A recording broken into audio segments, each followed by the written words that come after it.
Hello and welcome back to my channel. For those of us who have loyally watched Jocelyn grow up on our screens, the recent turn of events has been nothing short of heart-wrenching to witness.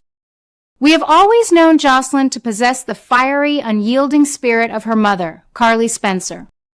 She is a young woman who has never been afraid to stand her ground, to fight for what she believes is right, and to confront danger head-on with a remarkable sense of bravery. However, the current storyline has pushed her into a corner so dark and terrifying that even her signature courage is beginning to fracture under the immense weight of her circumstances. The writers have plunged her into a psychological nightmare, one that is testing the very limits of her sanity and her physical endurance. As viewers, it is deeply unsettling but undeniably compelling to watch her navigate this unprecedented trauma. The sheer gravity of her captivity is a profound testament to the show's willingness to explore the darker, more intricate facets of human vulnerability and the devastating toll that sustained terror can take on a young mind. The tragedy of Jocelyn's situation was magnified immensely by her desperate, ultimately failed attempt to escape her captors. When she gathered every ounce of her remaining strength to launch a physical attack on Cassius, the man chillingly masquerading behind the beloved face of Nathan, we all held our breath, hoping against hope that she would finally break free from her torment. Instead, that massive physical exertion and the subsequent crushing failure shattered something profound within her mind. It is a deeply poignant narrative choice by the writers to show that even the strongest, most resilient characters have a breaking point. Jocelyn is not merely physically trapped. She is experiencing a severe psychological breakdown as a direct result of her failed escape. The realization that her own mind is betraying her under the immense pressure of her captivity is a chilling development. It makes her current predicament feel far more dangerous than a standard kidnapping storyline, elevating it to a profound psychological thriller that demands our utmost attention and empathy. Into this fragile, fractured reality steps Jen Sidwell, a man whose very presence on screen commands a terrifying sense of absolute authority. Sidwell is not a common thug or a simple criminal. He is a refined, calculating opportunist who views human suffering as nothing more than pieces on a grand chessboard. Watching him maneuver around Jocelyn's broken, vulnerable state is deeply disturbing, yet it is an absolute masterclass in villainous storytelling. Sidwell recognizes that Jocelyn is no longer just a frightened captive. She is a highly valuable, highly volatile asset who can be molded to serve his own dark purposes. He does not attack her with overt physical violence. Instead, he employs a far more insidious form of psychological manipulation, attacking her when she is already spiraling. By capitalizing on her vulnerability, Sidwell is positioning himself to use Jocelyn as the ultimate weapon in his broader, much more ambitious war. His calm, methodical approach to her destruction is what makes him such a formidable and memorable antagonist for our beloved residents of Port Charles. The true brilliance and the profound cruelty of Sidwell's master plan lies in his explicit intention to use Jocelyn as a direct, devastating weapon against Sonny Corinthos. We all know the deeply complicated, historically rich dynamic between Jocelyn and her former stepfather. Despite their recent estrangements, their bitter arguments, and the firm moral lines that have been drawn between them, Sonny has always harbored a fierce, deeply ingrained protective instinct over Jocelyn. Sidwell understands this fundamental truth about the Port Charles mob boss better than anyone. By taking control of Jocelyn, Sidwell is effectively holding Sonny's heart in a vice grip, aiming to instill a deep, paralyzing fear within a man who is traditionally known for being entirely fearless. It is a strategic, calculated move that highlights Sidwell's immense intelligence and his deep understanding of his enemy's hidden psychological weaknesses. Watching this intricate chess match unfold, knowing that a young woman's life is the pawn caught in the crossfire, adds a layer of emotional stakes that is simply captivating to watch.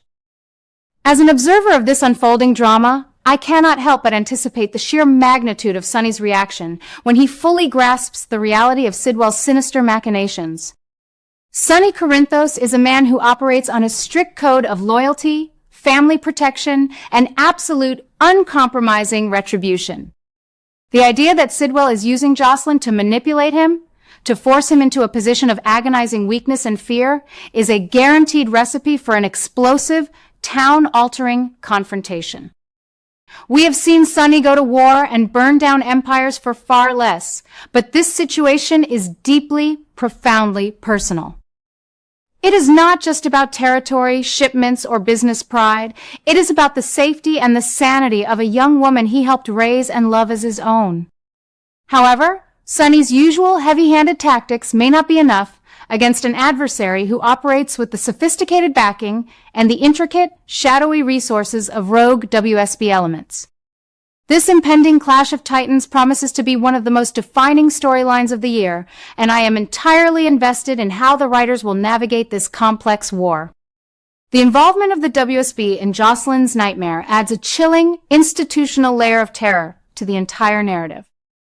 The sinister plan to deem her psychologically unfit and ship her off to a sterile, hidden facility in France is a storyline that resonates deeply and painfully with longtime viewers of General Hospital. It is impossible not to draw the painful, historical parallels to Anna Devane's own tragic past, where she too was psychologically broken, manipulated, and hidden away by the very agency she dedicated her life to serving. By echoing this dark chapter of the show's history, the writers are emphasizing the sheer, unchecked power of the WSB when its leadership falls into the wrong, corrupted hands. Cullum and Jen Sidwell are manipulating international intelligence resources to effectively bury a young woman alive in a foreign psychiatric ward, stripping her of her voice and her credibility. It is a horrifying prospect that elevates the stakes from a local crime to a massive international conspiracy, making Jocelyn's fight for survival all the more desperate and imperative. Yet, amid this overwhelming darkness and despair, Jocelyn holds a massive, explosive secret that could completely upend the balance of power in this terrifying game. She is not entirely powerless, even in her heavily compromised mental state. Jocelyn knows the absolute truth about the brutal murder of Marco Rios. She knows that it was not the innocent, kind-hearted Lucas Jones who committed this heinous act, but rather the corrupt WSB agent Cullum himself. This piece of knowledge is a ticking time bomb waiting to detonate. Cullum is currently parading around Port Charles with unearned confidence, utilizing the authority of the WSB to hunt down Britt Westbourne and terrorize Liesl Obrecht, all while desperately hiding his own murderous actions. Jocelyn's awareness of Cullum's guilt is the one single thread that could unravel his entire, carefully constructed operation.